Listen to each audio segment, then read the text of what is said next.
Netcode'dagi 9-savol bizaga bitta intro'dagi x o'zgaruvchisida bitta son beriladi. Biza o'sha sonni palindrom bo'lsa true qaytarishimiz kerak. Xo'p, qachon bitta son palindrom bo'ladi?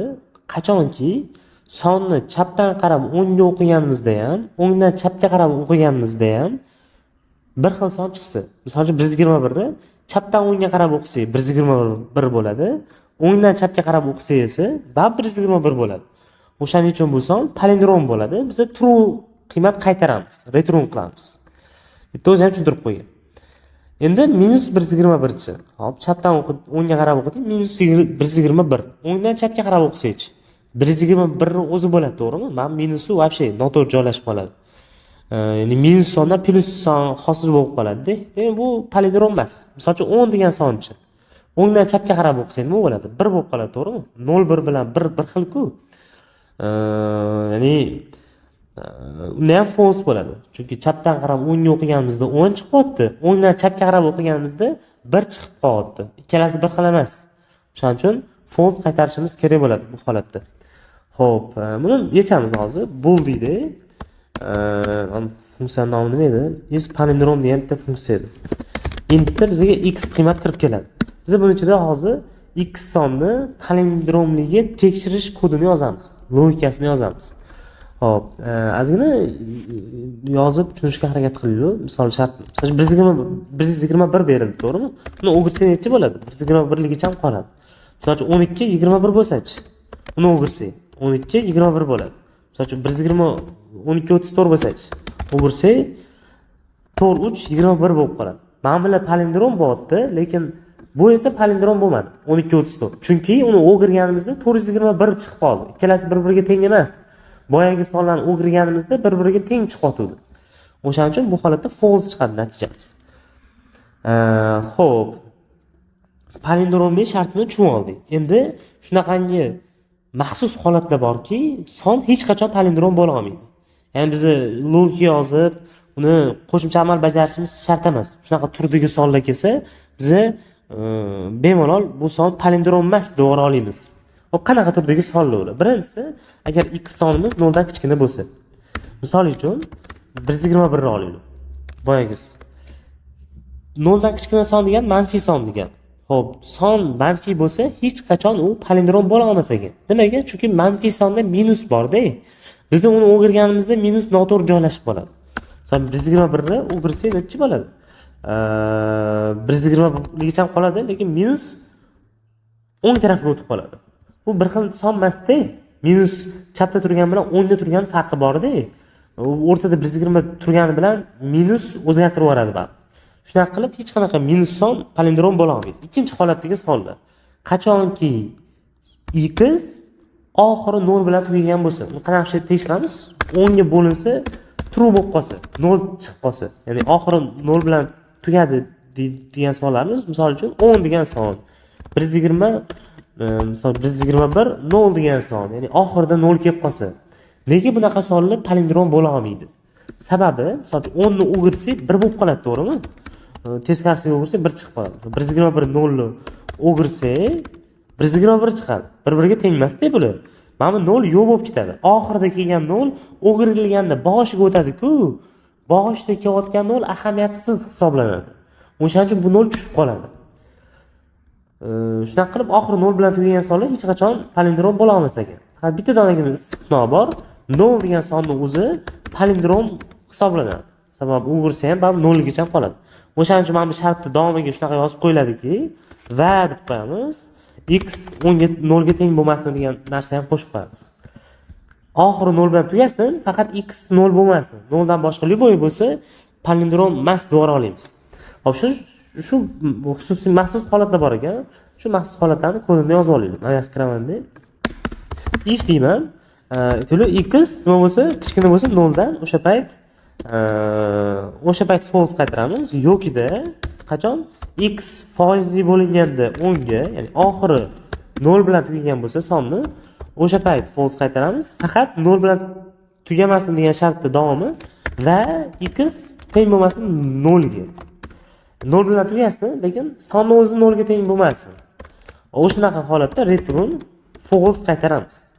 Hozir buni tagida while looplar yozamiz, bir qancha amallar bajaramiz. Agarda x shu shartlarga tushib qoladigan bo'lsa, sразу false qaytaramiz. Sababi bu shartga tushgandan keyin u son hech qachon palindrom bo'la olmaydi. Xo'p, endi sonimiz bu shartdan o'tdi. Bu shartga tushmadi. Ya'ni endi bizning sonimiz musbat son bo'ladi va oxiri 0 bilan tugamagan son bo'ladi. Endi biz shunaqangi logika yozishimiz kerakki, ularni palindromligi tekshirishimiz kerak. Xo'p, logika qanaqa bo'ladi? Xo'p, bu xususiy holatda edi. Ozgina tushaman. Xo'p, biz yozadigan logika taxminan qanaqa ishlaydi? Masalan, bizga birni olaylik. Biz 12:34 olib turaylik-da, ya'ni tushunishga osonroq bo'lish uchun. Biz shunaqa qilamiz, sonni qoq markazidan, qoq o'rtasidan bo'lamiz 2 ga. 12:34 turgan bo'lsa, shuni 12 ga 34 deb olamiz.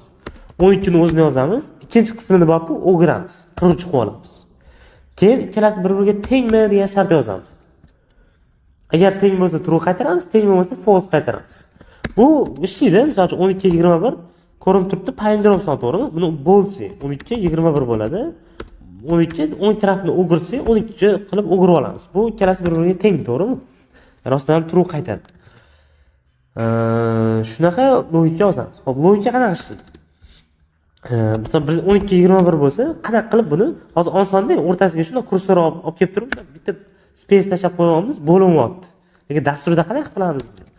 Xo'p, bitta yangi o'zgartirish ochib olamiz. X deyman, bu x manba 12:21 qiymati va half degan bitta o'zgartirish ochib olaman. Half degani bu second half dermidi, ya'ni ikkinchi bo'lagi bo'ladi. O'shani saqlab ketadigan o'zgaruvchi bo'ladi. Bizda chap tarafini saqlab ketadigan va o'ng tarafini saqlab ketadigan o'zgaruvchi bo'ladi. Chap tarafni x ni o'zi saqlab ketadi. X ni o'zi mana bu songa teng bo'lib turibdi-yu. X ni o'zi borgan sari vaqt o'tishi bilan chap tarafini o'zini olib qoladi. U qanaqa bo'ladi? Biz 21 sonimiz buni harfimizni boshlang'ich qiymati 0 bo'lib turadi. Biz shunaqangi kod yozamizki, mana bu birini borku, x ni oxirgi sonini harfga o'tkazib yuboradi. Masalan, 12 2 bo'lib turadi-da. Haligi birini borku, harfga o'tkazib yuboradi. Keyin mana 12 ikkisini ham harfga o'tkazib yuboramiz. U kodini yozamiz, ikkisini o'tkazish kodini. Ikkisini ham o'tkazsak necha bo'ladi? Birini o'ng tarafiga keladi, 12 bo'ladi. Eng yaxshi tarafi boya biza 2 ga bo'lyapti deydi, keyin o'ng tarafini o'giryapti deydi, to'g'rimi? 21 chiqib qoldi, 12 qilib turib o'giryapti deydi. Endi bizning mana bu logikamizni amalda qo'llasak, biz o'zi 2 ga bo'lganimizda ikkinchi qismi o'zi o'girilgan bo'ladi. Hozir ham misol uchun 21 emas, 12 chiqib turibdi. Biz hali o'girganimiz yo'q, bunaqa kod yozganimiz yo'q, bunaqa logikani gaplashganimiz yo'q. O'sha shu bitta algoritm o'zida ikkinchi qismi, ikkinchi bo'lagi o'girilgan holatda chiqyapti.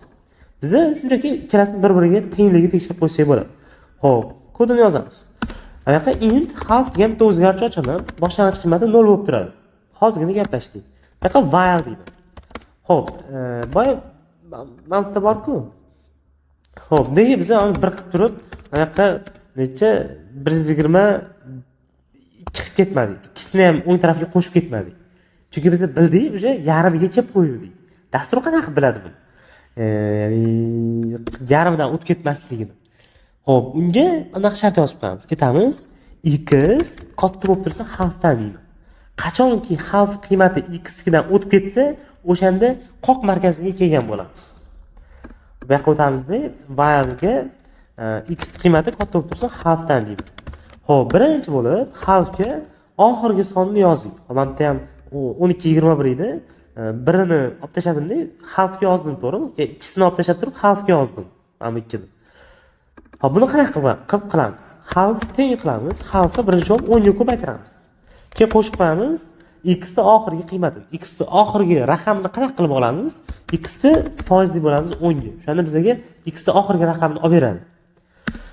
Halfga x ni oxirgi raqamni qo'shib olamiz, shunaqa qilib. Keyin qo'shib oldik-ku.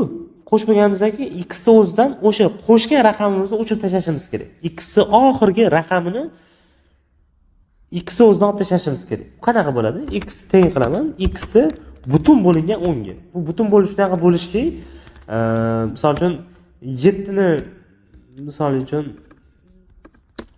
7 ni 2 ga bo'lsa, oddiy bo'lsa necha chiqadi? 3,5 chiqadi, to'g'rimi? Bizda deyman maxsus butun bo'lish esa 3 chiqaradi. Ya'ni qoldig'ini olib o'tirmaydi. Bu kod nimaga ishlaydi? Masalan, 123 oxirgi 3 ni olmoqchi bo'lsak, buni foizli 10 ga bo'lsa, bizga 3 olib beradi. Ya'ni 123 10 ga bo'lganda qoldiq 3 chiqadi-da, bizga o'shanga 3 olib beradi. Hop, 3 ni o'chirib tashlash qanaqa ishlaydi? 123 butun 10 ga bo'lsa, nech chiqadi? 12 qoladi, to'g'rimi? Oxirgi 3 o'chib ketadi. O'shaning uchun foizli bo'lish bilan butun bo'lish shunaqa tartibda bizga foydasi tegadi. Shunaqa qilib ikkita oxirgi raqamni o'chirib tashladik va o'sha o'chirib tashlagan raqamimizni xalfga qo'shib oldik. Xo'p, yaxshi. Endi nima qilamiz? Return deymiz.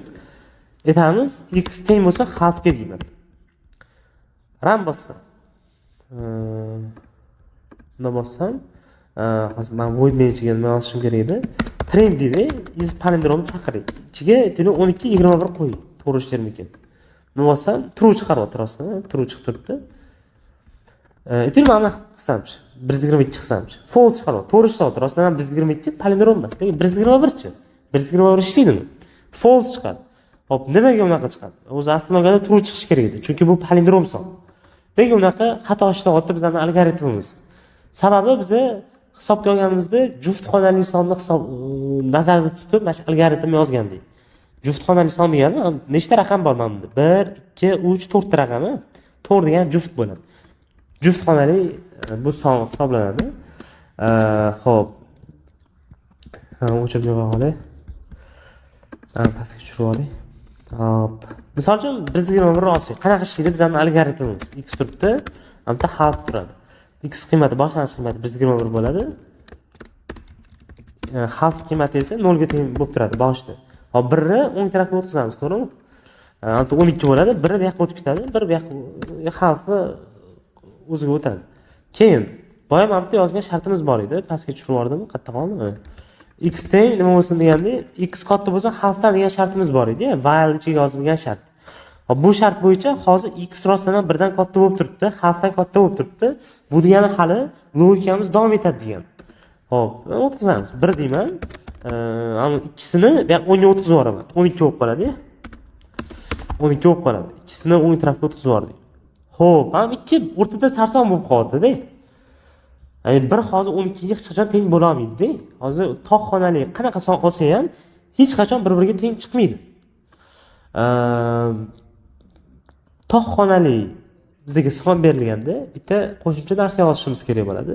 Ham o'rtada turgan son bor-ku, hech qanaqa ahamiyat kasb qilmaydi. Masalan, mana shu 7 bo'ladimi, 8, 5 bo'ladimi farqi yo'q. Nechi bo'lsa ham umuman farqi yo'q bizga. Chunki bu o'rtadagi son-ku, bu o'girilganda ham o'rtada qoladi. Bu o'zi alohida son-da, nechi bo'lsa ham boshqalarga ta'sir qilmaydi. O'girilganda baribir o'rtada qoladi. O'rtadagi son bo'lganligi uchun. O'shaning uchun biz mana shu o'chirib tashlaymiz. Xo'p, misol uchun bitta 2 turdi, keyin qatta qo'yadi. Hozir mana algoritmimiz shu yerda tugaydi. Chunki x qiymati xalfdan katta bo'lsa degan shart bergandik. Hozir o'sha shart buzilyapti. 1 12 dan katta emas. O'shaning uchun mana shu joyda to'xtaydi dasturimiz. Mana shu 2 qatta qolib ketyapti. Xalfda qolib ketadi, to'g'rimi? Xalfni oxirgi raqamida qolib ketar ekan. Bizga mana shu xalfni oxirgi raqamini o'chirib tashlashimiz kerak. O'chirib tashlashni boy ko'rganda, unaqa butun bo'lsa o'chib ketadi. 123 butun 10 ga bo'lganimizda 12 qoldi, 3 o'chib ketgan. Oxirgi raqam o'chib ketgan. Bizda ham shunaqa qilib turib, agarda tog' xonali son bo'ladigan bo'lsa, xalfni oxirgi raqamni o'chirib tashlaymiz. Xo'p, kodga qaytaylik. Hamki unaqa tog' xonali bu deb tekshirib o'tirish nima kerak bor? Ana qaytaman, yog'ida bu o'xshamay qolsa, mana tekshirib qo'yaver deymiz. X teng bo'lsin, xalfni faqat oxirgi raqam o'chirilgan edi. Anaqa bundoq turib 10 ga deydi. Yo'qida xalf o'ziga teng bo'lsin, yo'qida oxirgi raqam tushib qolganiga teng bo'lsin. Xo'p, endi rang qilsak. Yoqsam true chiqadi. Bizga birga true chiqaryapti. Ikkalasiga ham ishlayveradi endi. Ya'ni ham juft xonali songa bu ishlaydi, tog' xonali songa bu ishlaydi. Shunaqa qilib ikkita holatda ham hisobga olgan bo'lamiz. Ana bitta litkodga tashlab qo'yamiz.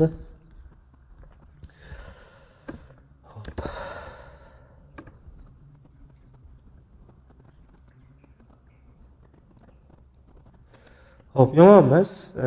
U tezligi yaxshi, yomon emas tezligi. Lekin xotirani ko'p yeb qo'yar ekan, u bizga bo'laveradi. Xo'p, e'tiboringiz uchun rahmat.